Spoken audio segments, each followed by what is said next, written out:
Thank you, Mr. Speaker.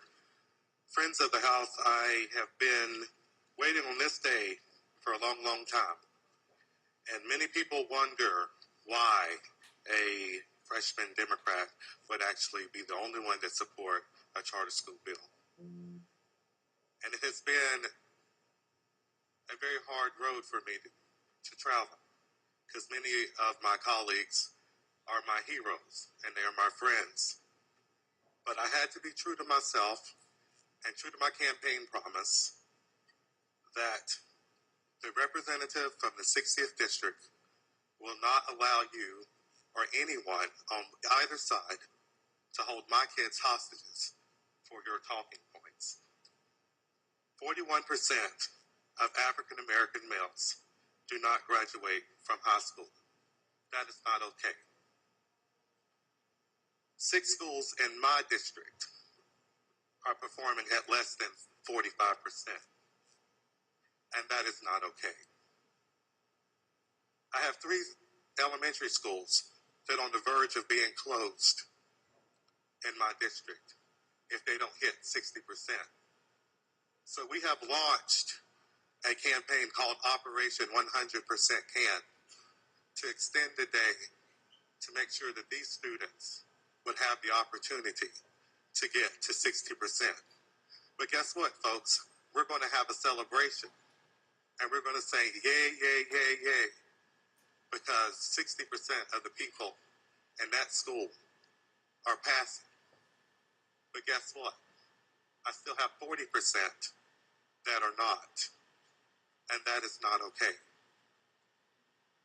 So when you give me your talking points about charter schools, that yes, it's going to create segregation, I already have it. When you tell me that African American kids are not going to have access to a quality education, I already have it. It's going to leave poor performing schools in greater numbers. I already have it. In the 60th district, I don't think any of you would ever understand what it's like to have to go home on Thursday and look at folks and look at all those kids to get off that school bus. And according to the numbers that I have right now, most of those kids are not going to make it. And so although they're playing ball and they're laughing and they're joking with me, it's almost hard for me to hold back those tears because I know if we do the same thing, they're not going to make it.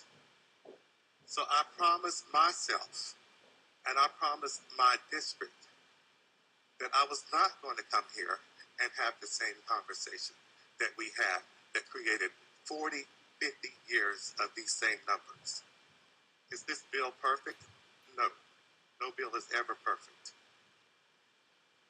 But according to the United States Constitution, Public Law 94-142, which requires us to have a free and appropriate public education for every single child, according to the Individuals with Disability Education Act, according to our own Constitution, the Leandra Rules, it's our duty to make sure that we frame the remainder of this debate as we move. Mr. Speaker. Representative Graham, please state your purpose. I wonder if my seatmate would yield to a question. Does the gentleman yield for a question? Absolutely. He yields. Representative Brandon, what guarantee do we have that we're going to allow children in a charter school to have an appropriate special education program when there's no diversity? I'm glad you asked that question because this is why I support charter schools. Because I don't think it's up to Representative Brandon or Representative anybody to be able to determine that. Quality and how that's determined should be to the stakeholders, which is the parents, the teachers, and the students, the folks that will move mountains to make sure that people will learn.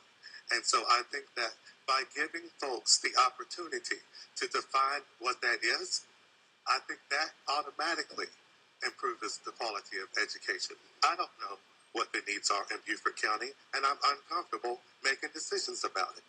But I am very comfortable in making sure that we do, from a structural standpoint, what what the government is supposed to do, and that's to put equal opportunity, equal access to make sure that every child has the opportunity to be the best that they can be.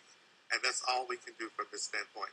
And I believe that by raising the cap on charter schools and ensuring that we have the diversity that's going to be there, that we provide that opportunity.